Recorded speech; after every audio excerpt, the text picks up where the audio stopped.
Commander-in-Chief, the President of the United States.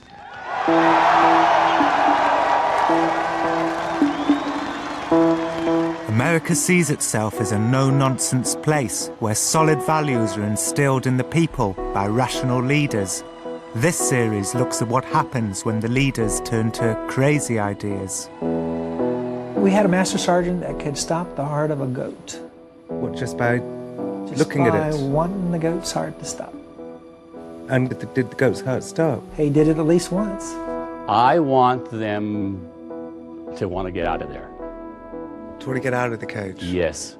He's trying to get out of there. He knows he wants to get out of there. Get out of there. Somehow get out of that. Get out of this ray that's going at him. This film tells the story of how secret military initiatives like these transform themselves into secret military initiatives like these.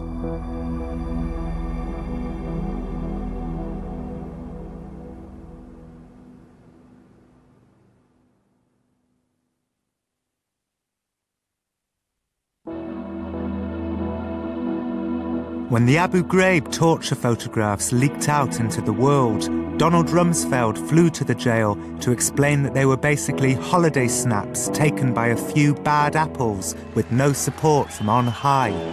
In recent days, there's been a focus on a few who have betrayed our values and sullied the reputation of our country. Like each of you, I'm sure, and like most Americans, I was stunned.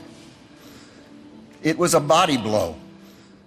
The Bush administration wants the world to believe that these were random acts of sadism, but we have found that some experiments conducted here and at Guantanamo Bay have a bizarre and secret military ancestry. The detainees were guinea pigs in the midst of a long-awaited opportunity to try stuff out. This story begins in May 2003, when torture was still considered funny in America. U.S. forces in Iraq are using what some are calling a cruel and unusual tool to break the resistance of Iraqi POWs, and trust me, a lot of parents would agree. Some prisoners are being forced to listen to Barney, the purple dinosaur, sing the I Love You song for 24 straight hours, according to Newsweek magazine.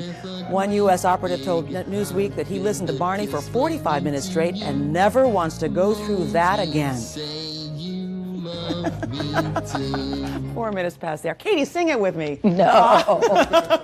I think about after an hour, they're probably spilling the beans, don't you think? Totally. All right, Ann, thanks very much. Now we're going to go outside for another check of the weather with Mr. Roker. That's funny, isn't it, Al? So if they don't crack, then they move to the Teletubbies.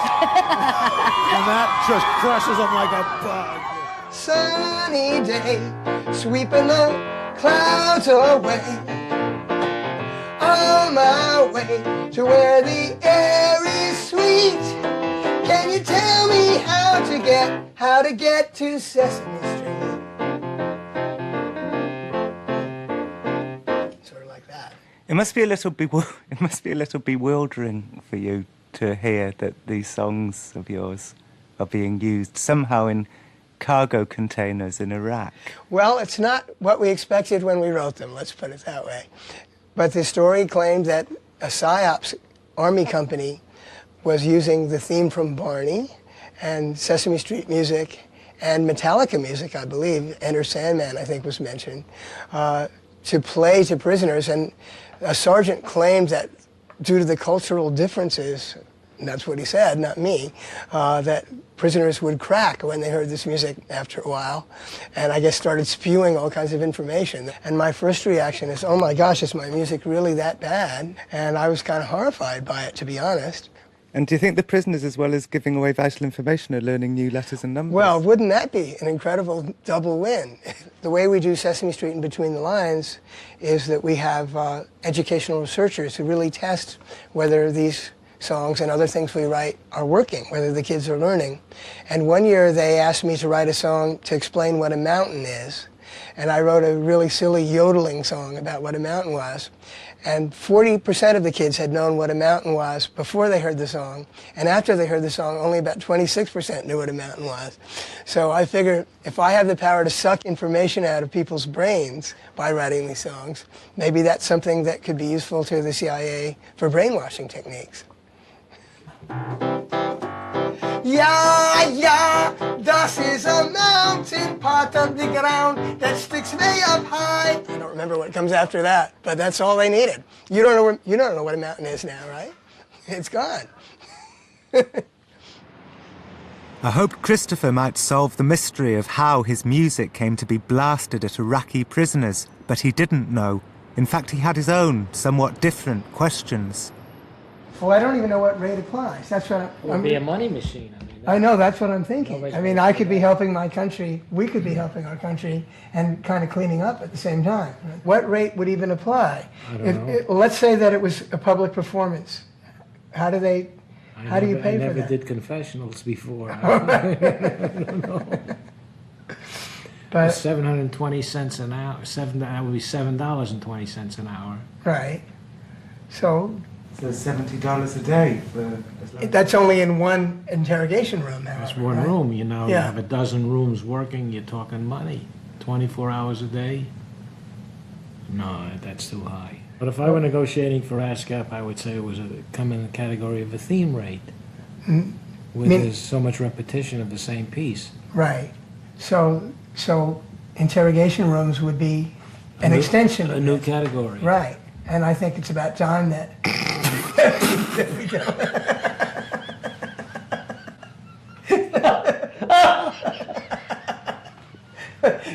This has never happened to him in 35 years. Interrogation rooms. Right. Well, maybe that's so sick. Like much of America, Christopher and Danny seemed unsure how to respond to this story, so the conversation shifted between satire and a genuine desire to make some money. Wanting money for the use of your music in a time of crisis seems a little shabby to me. Well, is that what you think? But I would have agreed with that, except that let's look. Well, I stand. You got me there. Shabby has never stopped me before. All I knew was that Barney had been deployed in the small Iraqi town of Al-Qaim, and that the man who broke the story was Newsweek's Adam Piori. It turned out that the story begins with a meeting between Adam and a sergeant called Mark Hadsell. Well, I actually met Mark Hadsell on one of my first days in Al-Qaim. We pulled up in front of the police station, and I badly needed to urinate. And I didn't want to do it in front of the police station or in the bushes because I was afraid I would offend the local Iraqis. And his assistant in his Humvee told me that I should just go on the front tire. And so I started to, and Hadsell threatened to kill me. So that was how I met the guy. He said, "Do you want to get shot?" So I quickly found a different... Did he have a smell on his face as he said it? I don't think so. I'll just do a slideshow here. Maybe Sergeant Hadsell felt guilty for threatening to shoot Adam, because one night in the command centre, Hadsell gave Adam a tip-off. He said, "Go look out by where the prisoners are."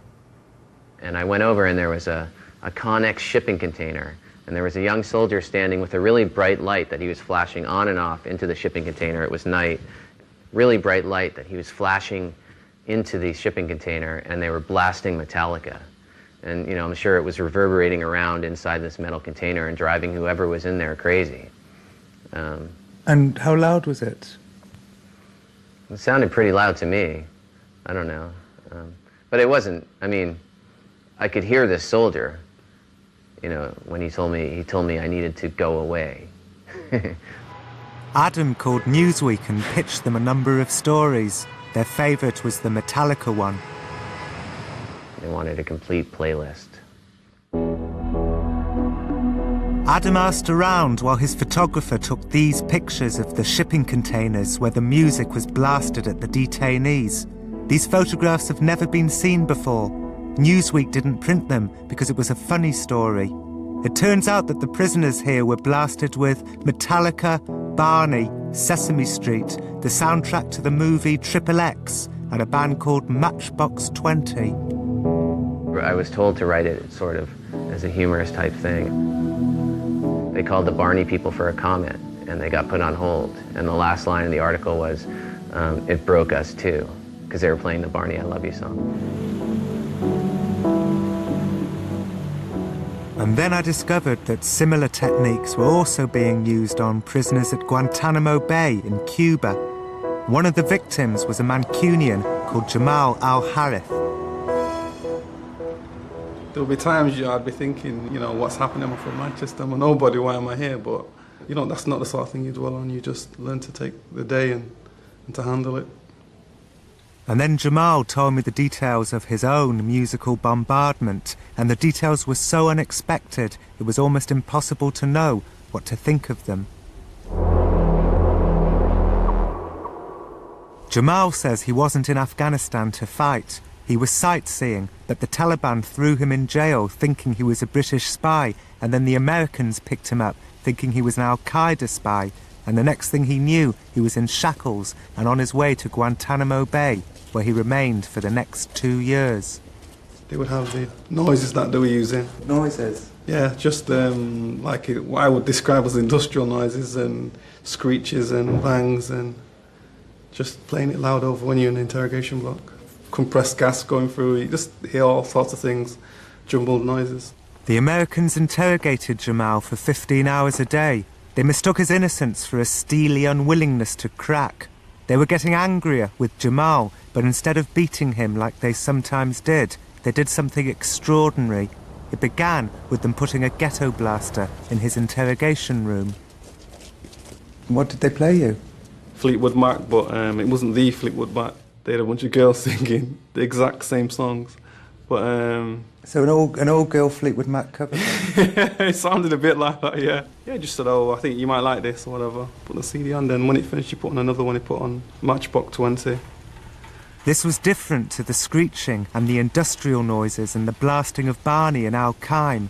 It was different and much stranger because they played him these CDs at normal volume. Were they doing this for entertainment purposes? It's an interrogation. I don't think they were trying to entertain us. Or you might like this, have a listen to this. Put it in, then he left. And you heard the whole CD? Yeah, till it finished, and then after a while they'd come in, change it. And put on, like, Chris Christopherson? Yeah, put on 2 albums, I think, of him. Of all the things you tell me, that seems the weirdest, doesn't it? I don't know, because I don't know what's been done before in torture and so on, so as I'm new to this. Matchbox 20, a country rock band from Florida who are also being played thousands of miles away at the prisoners inside the shipping containers in Al-Qaim. I was very surprised that you said to me that in Iraq they played Matchbox 20. And now that's thinking, why did they play the same CD to me as well? Yes. So the fact that they're playing these CDs in Iraq, then playing the same CDs in Cuba, well, play them in Cuba first and then play them in Iraq, means to me there is a program. They're not playing music because they think people like or dislike Matchbox 20 more than other music, or Chris Christopherson more than other music. So there is a reason that they're playing that. There's something else going on. What was it about Matchbox 20 that they were considered suitable for torture in Iraq and Cuba?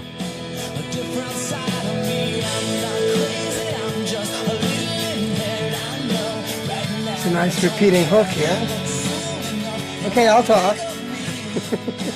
It doesn't sound so bad. No, it doesn't. There's a lot more unpleasant songs than that. I'm surprised by that song. It didn't seem particularly grotesque at all. But I wonder what's on the Triple X soundtrack.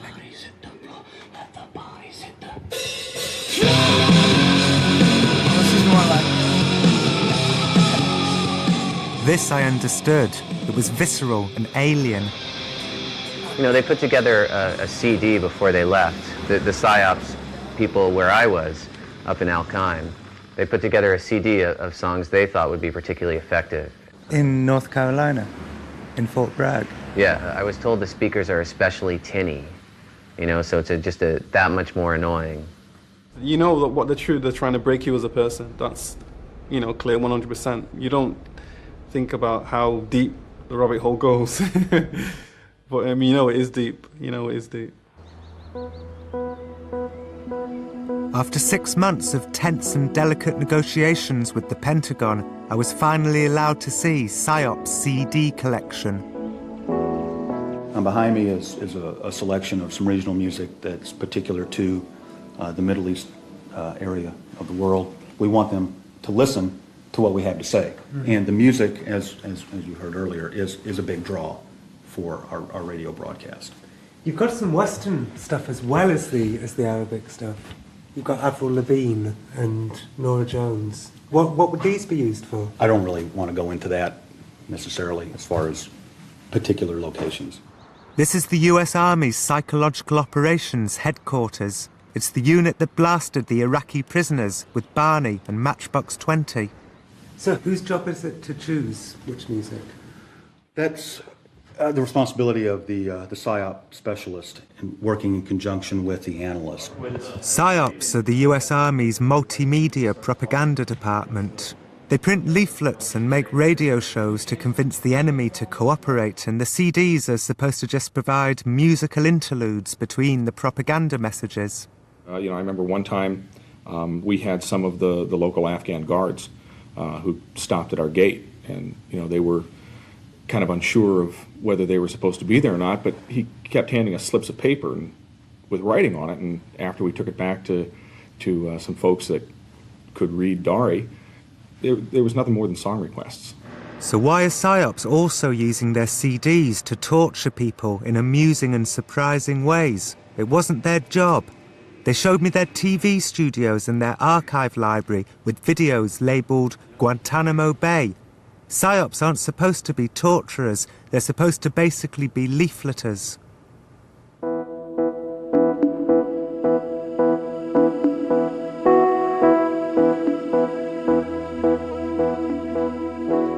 Here's a typical PSYOP leaflet. So nobody benefits from the use of weapons of mass destruction. Any unit that chooses to use weapons of mass destruction will face swift and severe retribution by coalition forces. Unit commanders will be held accountable if weapons of mass destruction are used. But as you can see, it clearly links an unfulfilled need on their part with a desired behavior on our part. Their unfulfilled need is they don't want to face severe retribution. And our desired behavior is don't use weapons of mass destruction. Well, they didn't, so this may very well have been effective, but it's certainly possible that this influenced a lot of people not to use them. Then I was bustled out of the conference room and into a wood-lined office. There you are. I'm Colonel Jack N. Middle name Jack N. Sumi. I'm the commander of the 4th Psychological Operations Group, Airborne, Fort Bragg, North Carolina. I asked Colonel Sumi about the musical torture, and he said he didn't know much because he was new, but he was sure it wasn't PSYOP's idea. He said PSYOPs were co-opted because they were the ones with the CDs and the loudspeakers. We are always in support of the commander. And the commander is, the senior commander, the maneuver commander, or an area commander is never a PSYOP officer. We are always a support force. So when we attach that PSYOP force to that commander, he may identify a use of psychological operations loudspeaker capability for that very reason. If we have combat forces in the field, I would rather see our PSYOP capability being used to support those combat forces as opposed to some other mission like you kind of outlined. The colonel wouldn't say who gave the order to torture people musically, and he said he had no idea why Jamal was played Chris Christopherson at normal volume in Guantanamo Bay. When I asked him who invented the technique, he said he didn't know that either.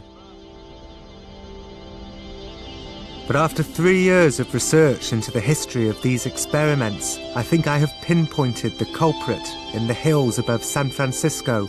It's as much a surprise to him as it is to me. It's this man.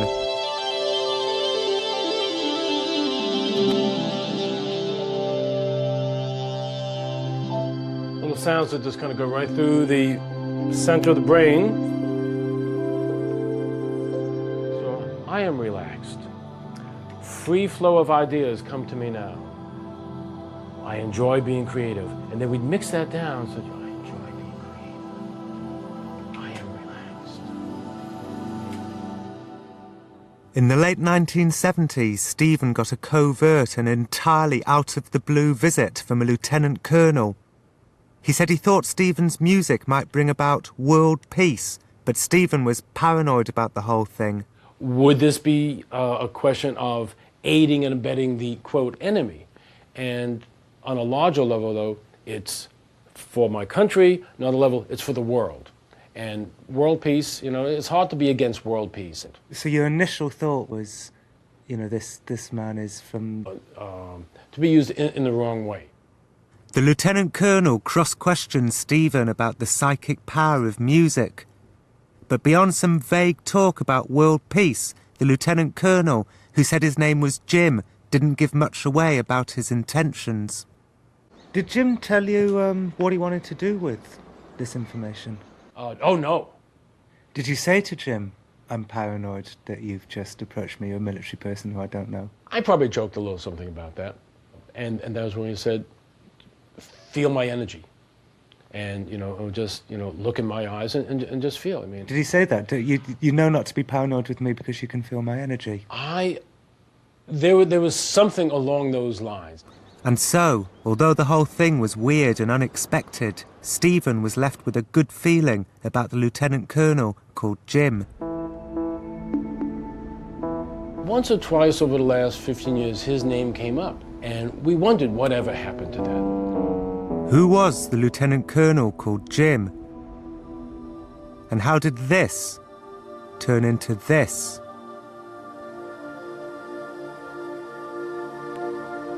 This is Jim. So, come on in. Come into the play. Come into the sacred play zone. And I might even invite the wind, because out here the wind will come if you ask it to. Do you believe that? We have met Jim before in this series. Why are you unlike my mental picture of a lieutenant colonel in the US military? Because you haven't seen many. Yeah, the only reason that you have a funny picture of us is because you've been watching too many movies made by people who don't know anything about it. It was Jim who realized during Vietnam that his men were being killed because they impulsively and kind-heartedly fired high, missing the enemy. I find that the kind of human being that is attracted to military service has a great deal of difficulty being cunning. And it was Jim who, with the Pentagon's blessing, journeyed into the New Age communities of California in a quest to learn cunning, which is where Stephen Halpern taught him about the psychic power of music. When Jim returned from his Californian odyssey, he wrote this secret military document. In Jim's 1st Earth Battalion, soldiers would carry baby lambs into hostile countries. They would greet the enemy with sparkly eyes and an automatic hug. Soldiers would attain the power to pass through objects, sense plant auras, stop their own hearts with no ill effects, and kill goats just by staring at them. But Jim's manual wasn't only about harnessing the power of the paranormal. It also suggested psychically mind-changing the enemy by blasting them with subsonic frequencies and acid rock music out of sync.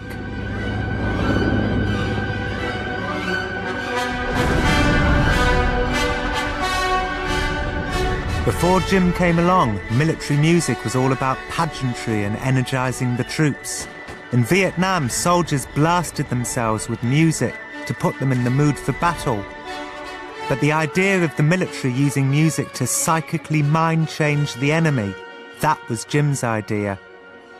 Knowing what you know about the legacy of the 1st Earth Battalion and how pervasive it is in the military today, that thing I just told you about what was happening in the containers, could that have happened because of the 1st Earth Battalion? Sure.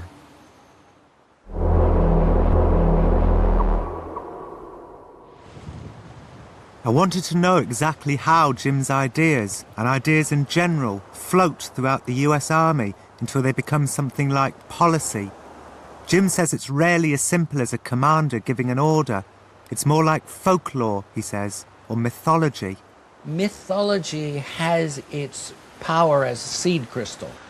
When I produced the 1st Earth Battalion Field Manual, which had 125 basic technologies in it, that the Army printed this document, and then the most creative leaders in the Army heard about it, because they all function in a network, you know, heard about it, took the manual, and literally used it like a catalog. I was actually in the headquarters in Arlington, the U.S. Army INSCOM, Intelligence and Security Command headquarters at the time. And I heard about it about the same time everybody in the United States Army heard about it. No, somebody said, "Did you hear about the 1st Earth Battalion?" And I said, "The what?" And they said, "This guy, Shannon, just gave a paper at West Point, and you gotta read this paper. It's incredible."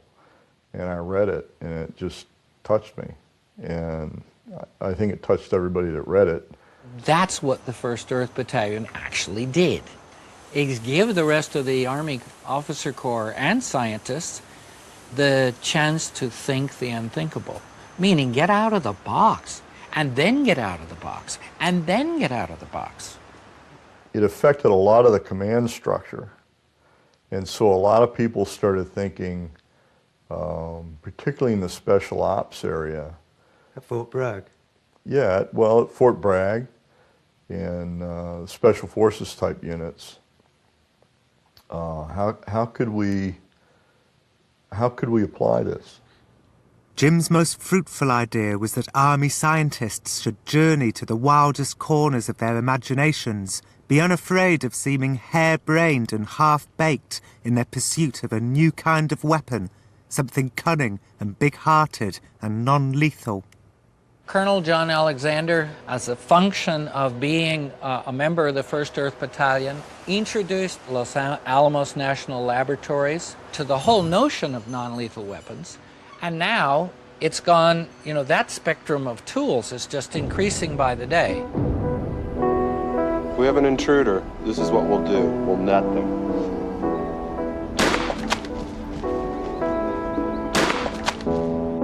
John Alexander is the pioneer of strange and exotic military machines, such as the electric belt. I know that Colonel Alexander was inspired by the 1st Earth Battalion. Heavily. He's come up with some pretty wild stuff. A lot of it's probably classified. Sticky foam. Oh, that's another one, yeah. The sticky foam stuff. And that was a John Alexander. Yeah, that's a John Alexander invention, yeah. He basically invented the field, gave it presence, began to sort out how it could be used and helpful, and continues to advise the Chief of Staff on its development. Some of Colonel Alexander's great non-lethal advances in recent years have been in the field of acoustics, like the blast wave projector and the curdler unit. Acoustics have actually, there's a couple of companies that have made some pretty big leaps. American technology now has an acoustic system that you can reach out with an acoustic beam up to a mile.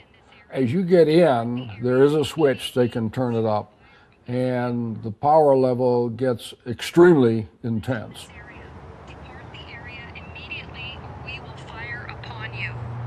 You are in a U.S. Army restricted zone. The use of deadly force is authorized in this area. Depart the area immediately or we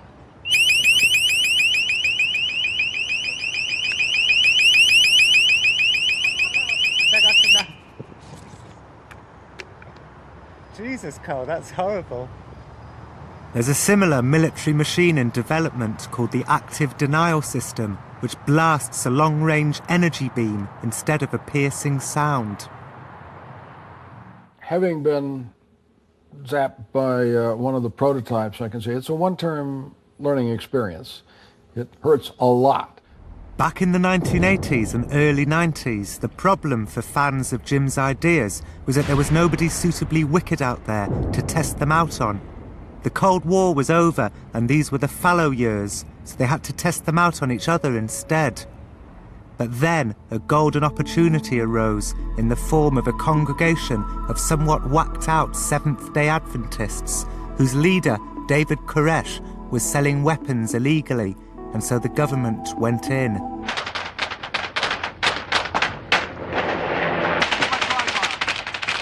I think a dissection of what happened at Waco during the 51-day siege that followed will help to explain what happened in the shipping containers in Guantanamo Bay 10 years later. I'm the kind of guy that I'll stand in front of a tank, you can run over me. Can I have some ice cream? A little bribery there. You know, right now you're considered a big terrorist, you know, and you can demand some important things like an ice cream or something, you know, maybe they might adhere to you. The people within the church were somewhat alarmingly of one mind, David Koresh's mind. The people on the outside were even more alarmingly of no cohesive mindset whatsoever. Next, we have a couple of Kansas City's finest members of the SWAT team. This one here is quite a specimen. I tell you, in all my years involved with SWAT, I've never seen a gentleman like this that I've learned so much from in just the short time I've been around him. It's just awesome is about the only word to describe him. Honed to a fine edge, honed to kill. That's right. He just Rambo. He's just like Rambo out here himself. The church was surrounded by scores of soldiers and agents from different parts of the intelligence communities, each with their own idea about how to direct the siege. Those who were inspired by Jim Channon's 1st Earth Battalion, or inspired by people who were inspired by it, had to bide their time and wait for their turn. But then they got their chance.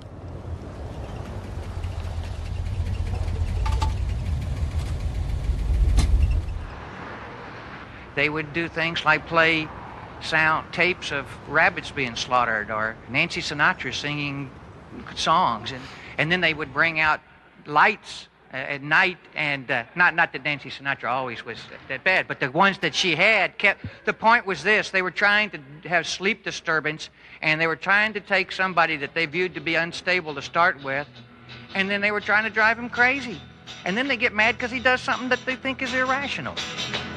Maybe the agents thought that the lyrics to this song would persuade David Koresh to surrender. You keep playing where you shouldn't be playing. And you keep thinking that you'll never get burned. Ha! I just found me a brand new box of matches, yeah. And what he knows you ain't had time to learn. These boots are made for walking, and that's just what they'll do. One of these days these boots are gonna walk all over you. Yes, right here. Mr. Ricks, is there a consideration to use psychological warfare? Have you discussed it at all? I don't know what psychological warfare is. It was reported in the paper that you would play loud music, keep bright lights on the compound all night to try to agitate the entire group. Is that a possibility? We will not discuss tactics of that sort, but I would say the chances are minimal of doing that type of activity. Yes, ma'am.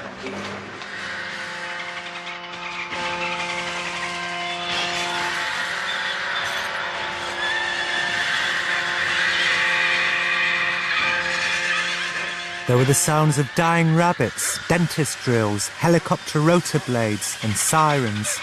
These ideas had been floating around like folklore for decades. Suddenly, for the first time in the agents' careers, they had the opportunity to put them into practice. The Branch Davidians were guinea pigs, a captive audience.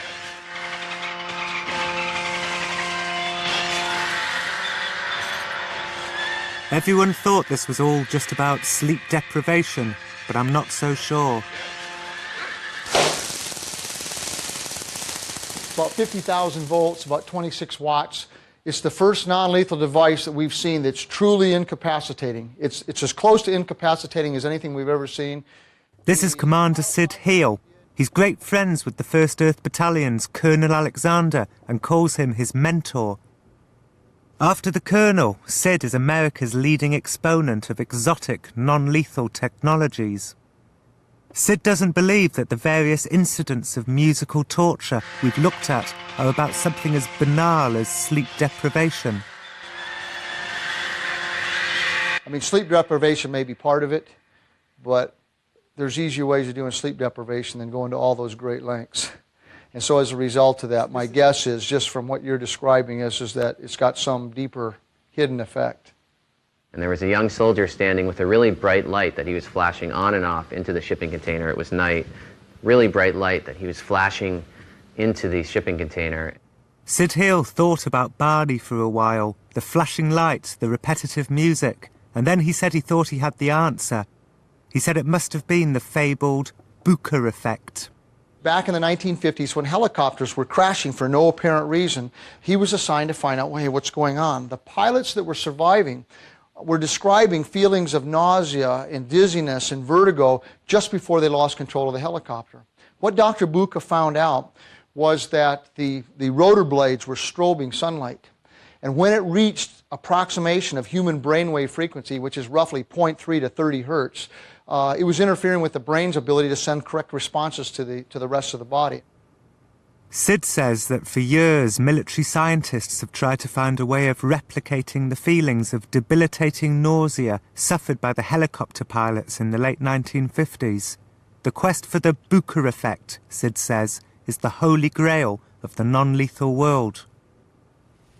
So this technique of the flashing lights and the music and so on could be hitting people on that level, on almost psychic level. That's my guess. It'd be the ultimate non-lethal. It's trying to get them to talk in a what's the word? Well, psycho-spiritual dimension. If you use, because we are made up that way, besides basic fear of being hit, we are also have a mental, spiritual, and psychic component, so why not use that? Why not go straight for the place where the being actually would decide whether to say something or not?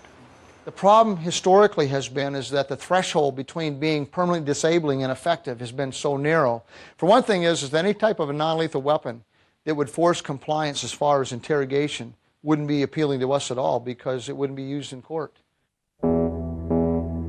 But of course they don't have those legal constraints inside a shipping container in Al Qaim. But there might have been another use of sound at Guantanamo Bay, something really quite sinister that could explain the mystery of why Jamal was played Chris Christopherson and Matchbox 20 at normal volume.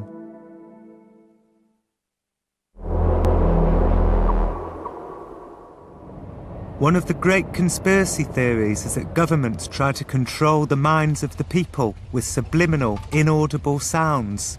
At Waco, that conspiracy theory nearly came true. This is Dr. Igor Smirnov. He's a specialist in subliminal sounds. Midway through the Waco siege, the army flew Dr. Smirnov to America.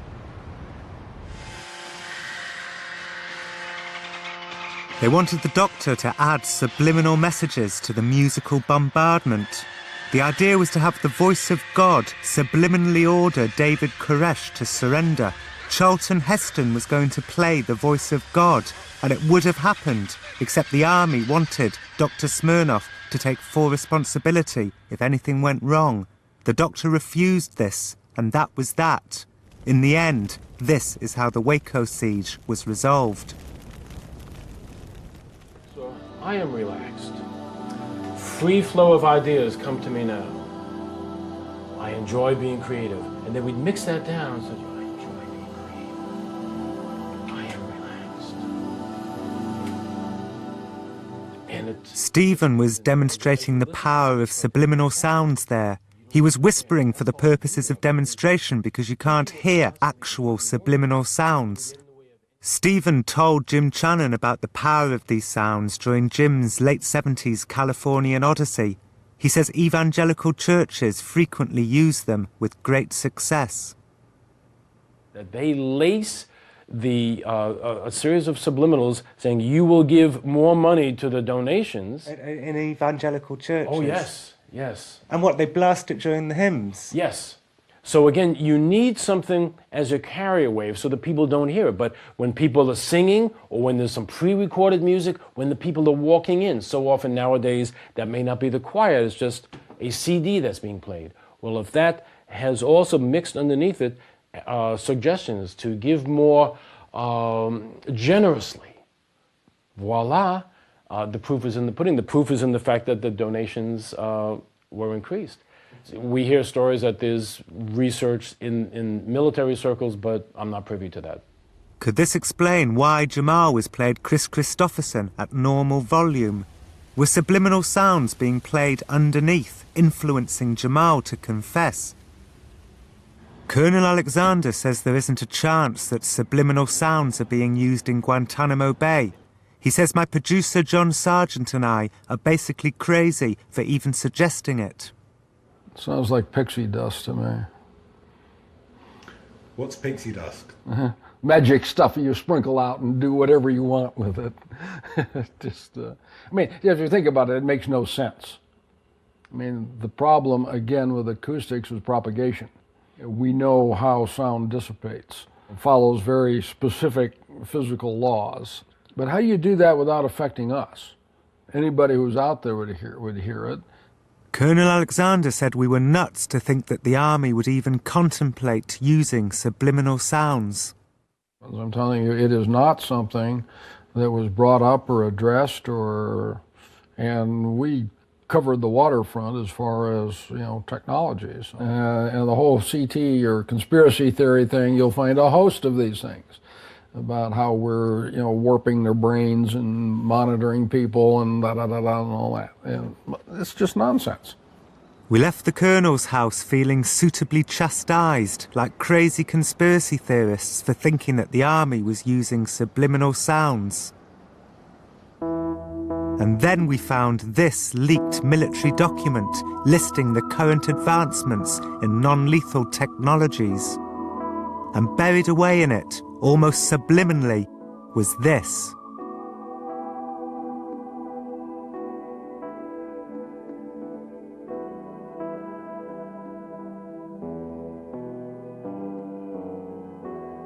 And here's the list of contributors to this document.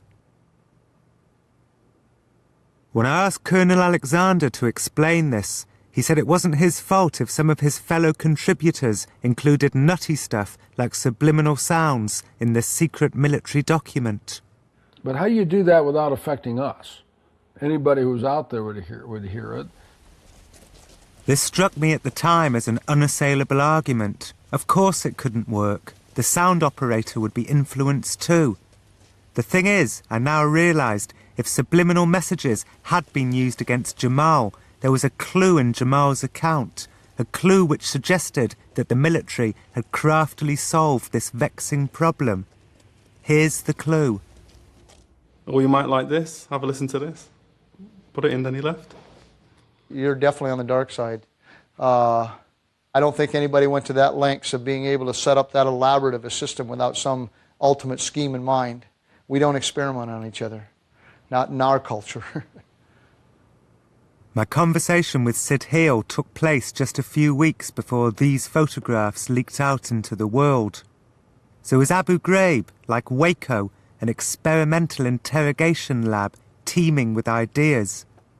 The Bush administration would have us believe that these are random acts of sadism, but this soldier, Lindy England, spoke to CBS television shortly after her arrest. What were you thinking when those photographs were taken? I was thinking it was kind of weird. I didn't really, want to be in any pictures. Lindy England says she was ordered to pose with the prisoners, and the people who did the ordering were none other than psyops. I was instructed by persons in higher rank to stand there, hold this leash, and look at the camera. And they took a picture for PSYOP, told to stand there, give a thumbs up, smile, stand behind all the naked Iraqis in the pyramid, take a picture. Well, they were for PSYOP reasons, and the reasons worked. They'd come back and they'd look at the pictures and they'd state, well, That's a good tactic. Keep it up. That's working. This is working. Keep doing it. Just getting what we need. We'd visited PSYOPs in October 2003, the very same month that the Abu Ghraib photographs were taken. I looked back and found an interview with a PSYOP analyst called Dave. Dave was telling me about the leaflets PSYOPs dropped in Iraq, and he was not involved with Abu Ghraib, but I wonder whether the same type of thinking was also behind the prison photographs. Maybe the photographs were PSYOP products designed to scare other prisoners.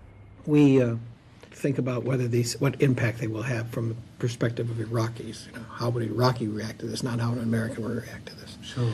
And then if the product doesn't do well that way, when we have boards and we go through it and we look at each product separately and how it matches the national themes and objectives, how it matches our PSYOP themes, and whether we think it has potential for success.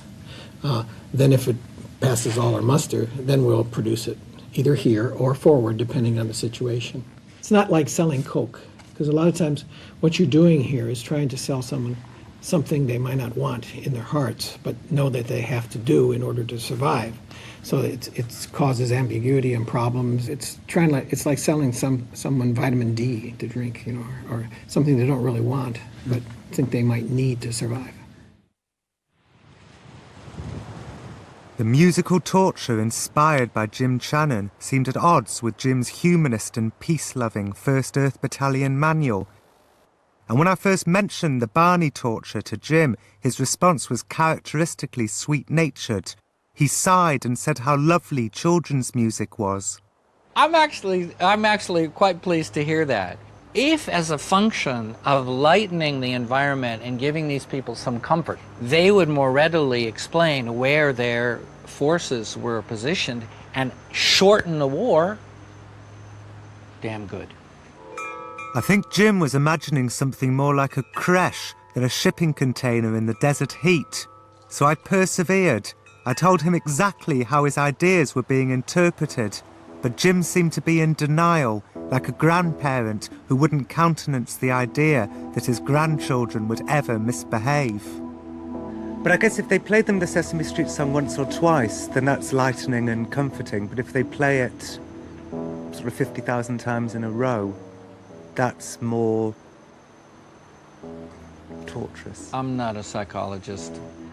In the army, ideas float around like folklore, but then, when they become concrete, it seems that nobody will take responsibility for them. Like each of you, I'm sure, and like most Americans, I was stunned.